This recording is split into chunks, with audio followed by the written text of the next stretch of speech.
പഠിച്ച റബ്ബ് ആർക്കും അങ്ങനത്തെ ഒരു ഗതി വരുത്താതിരിക്കട്ടെ. പഠിച്ചോന് എല്ലാരെയും കാത്ത് രക്ഷിക്കട്ടെ.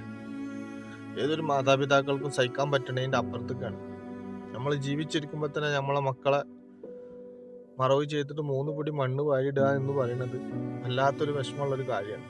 എല്ലാവരെ സംബന്ധിച്ചിട്ടും. അതും ഒരാളല്ല, 4 ആളെ. ഒന്ന് ആലോചിച്ച് നോക്കാൻ.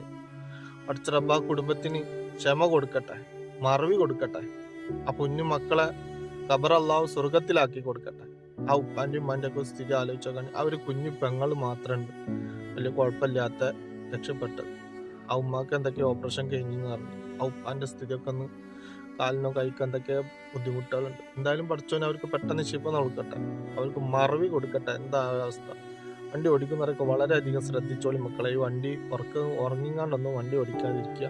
എന്തായാലും പഠിച്ചോനെ ആ കുട്ടികളെ ഖബർ സ്വർഗത്തിലാക്കി കൊടുക്കട്ടെ. കേട്ടപ്പോൾ വല്ലാത്തൊരു വിഷമം തോന്നി മക്കളെ.